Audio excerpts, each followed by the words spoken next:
topics are basically based on a deep score for Christian issues. How and when did this hatred for Christ appear in the life? Well, I guess I have to say when I was very little, my parents were Catholic, and from an early age, like I seen a lot of hypocrisy in the church, going to Catholic school, and my father and my mother always raised us to ask questions. So it didn't work so much when we went to Catholic school and asked, "Where's God? Why didn't we see him?" You know, the sisters would hit us. You know, and it was a lot of like unanswered questions that made me, I think, as a child, grow to like not be so quick to believe. You know what I mean? To take my own path, to fear the priests in my neighborhood that would come and try to get us to go places. So they would never answer the questions. And as I got older and asked more questions, I realized that they didn't have the answers. And they were also looking for things and seeking things, and they didn't have the knowledge and the answers. So I just started going more towards the left hand, the path, kind of like taking my own path, and just being more of a truth seeker and seeking, well, what does work for me? What, you know, obviously my parents instill, you know, morals and they have their beliefs, but even my father would say, I don't believe in the church. They're hypocrites. I believe in just God, one-on-one, you know. And so I would just, you know, started questioning things as I got older, reading more books, gaining more knowledge, and just really getting a disgust for religion in general, because I just feel that like they give a false sense of hope, and people are looking for the truth. You know what I mean? And so I think that like it's the worst thing you could do is to give someone false hope and give them these things, these you know, this, which no one can live by their standards anyway. Most of these, you know, I mean, who doesn't sin? What is sin? You know, what brings pleasure and happiness? But yet you don't go to church, so you're condemned to hell. I just think it's silly and stupid, and it made me think more intelligently and seeking out different philosophies and things that work for me. And like I said, it also gave me a sort of an anger and hatred for people putting so much trust and belief in a system that doesn't work, that prides on people's insecurities and weaknesses, and I just think that's wrong. You know, I think people really should believe in themselves and not blame things when they go wrong on the devil, and you know what I mean? So it kind of, I have to say, like I said, it came from very early on from life experiences. You know, for me, it's not for everyone, but for me, this is how I feel. Obviously, religion is one of the biggest mistakes in humanity. Yeah. One of the most fake inventions. Of man. What do you think about sexual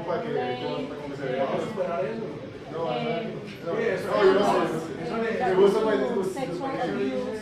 Yes, and that's what I didn't get into that on the last question, but personally, when I was younger, like I mentioned, the priest, there was this one priest that actually would come to our neighborhood, and where I lived was very poor, and his name was Father Roland, and Father Roland would come into the neighborhood and try to get us to come to the rectory after school, listen to music, play games, but then he was seducing us, and I don't know what, I really think it is something that was watching over me, like I don't know how to explain it, but I just feel like there was some sort of dark spirit or something that was like, that put in my head to run from them.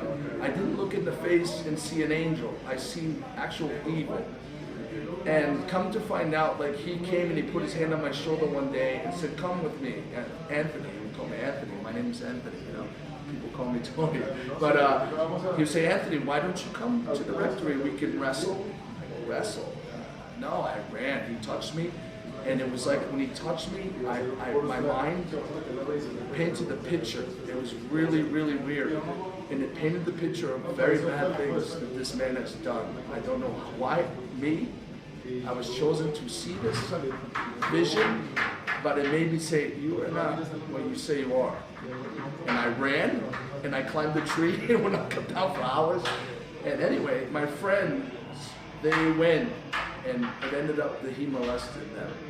And I could have been one of those children. So, and then when I told my father, he screamed. And I get emotional because it's very brutal. And he goes, the boy will never force him to go to church, ever. My mother never did. She's like, okay, it's cool. You know, because that is like, that is robbing innocence of a child. Worst you can do to someone. Brutal. So you see the hatred, you see that anger I have, it comes from a child. You have a very metaphorical vision of what Satan is. What does Satan call you? What it is more metaphorical. It's not metaphysical. I don't believe in a devil with a pitchfork in hell. You know, I believe in some of the works of Anti-Mabey and Crowley and different philosophers and Nietzsche and this different people that somehow made sense to me, who brought out the untruths of Christianity and the church and all this, and just gave us a foundation to work from. And so I take from that and I apply it in a metaphorical way, not a metaphysical way, in a red, like I said, in the devil per se, but I think you should take your own path and believe in yourself and take whatever path and way you want, and whatever makes you happy in life. I mean, life is short. You should enjoy life. Life is all about enjoying metal. You know, that's for me, my life. I love metal, and you shouldn't let no one tell you what to do, and the church has no right to impose their ways that are just, you know, hypocritical and just, you know, and just impossible to achieve what they want you to live your life. It's, who can live a perfect life? I mean, isn't life about learning from mistakes? You know, so it doesn't make any sense. So for me, the dark side of things, like I said, from young, I started going more towards the darker side of life. It was more about myself. So it's for me, you know, Satanism or satanic stuff is more about me believing in myself and choosing my way and doing my music is my ritual, it's my belief, you know. So, you know, that's the path I take, you know. So you don't worship Satan because people think that because of your music. When I was younger, I'll be honest, when I was younger in the band, in my teens, like, you know, 16, 17, all the way into my 20s in God Remains, we were involved in the occult. We practiced rituals. We experimented trying to find the path and the knowledge. So and believing in the devil and actually doing these things. But as you get older, you realize, like for me, that the music is more important to me. It's not about belonging to another group of people and doing it. I started feeling like when I was part of the cult and that I was no better than their Christian religion. You know, we were coming together, but it seemed like people were just trying to gain off of your energy, take your energy away from your creativeness and your creative side. And for me, the art and the dark arts, for me, again, is my music. It will outlast me, it will outlive me, and it's more important, and it will immortalize me, it will live long past my life and hopefully influence others. So that's more powerful and magical. So, like I said, as you said, as far as believing in the devil and worshiping the devil, I don't as much. I don't do rituals like that. I just do what I think is right in life, and for me, that's what works. You know. What do you think about those bands that say black metal? Yeah. They talk about Christian issues in a worshiping way. Is it reasonable? Is it a little bit critical? It's like it's hard for me to pass judgment on others who I think are also seeking truth and trying to find their way. Do you know what I mean? So for them to experiment and to do what they're doing, I think eventually they will find their path. And so it's wrong to criticize others who are doing really what they want to do and what makes them feel good. And so, the bands that are doing what they do, and I've already done it. I've been doing this for many years, I'm older than a lot of these younger bands, so I say, do what you have to do. If you have to worship the devil in your own way, do your own rituals, but at some point you will all individually have to find your way, and that's the way it is. Yes, very much so. Personalized is for me perfect time. Like a note to Inferno.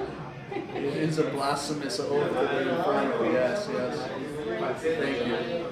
What was your main inspiration when you wrote the song? What was the process, the writing process like? It took me, like I said earlier, it took me 1 year to write the record, and literally it took me 2.5 months to 3 months to write to Christianize.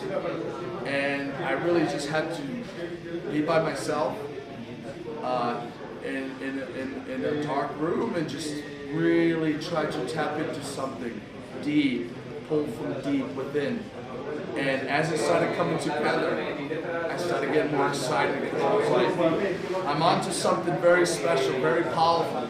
And as I started writing the music and getting goosebumps and going, oh man, I can't believe this. I would call up Dave and leave little messages of the music for him to critique and tell me, hey, what do you think? And he would call me back, oh man, you're onto something really great. And it's just, like I said, I just wanted to write the best song I could write that was powerful and captured the moment in the music and just real brutal, but yet with great tone and epic riffs and just like melody, and it was just would take people somewhere. Maybe perhaps make them think, and at least for me, it really took me somewhere. And even after we wrote it, we sat there and just pondered, like, I can't believe we made this record, It really, I don't know, everything must have been aligned. The stars, the infernal ones must have been wishing because I think it's a theme song in hell. I think the devil actually goes, hey guys, you did great. I like that song. Christianized. It's great. Thank you.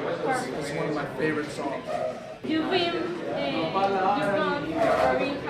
through very hard times, very hard times. Oh yeah.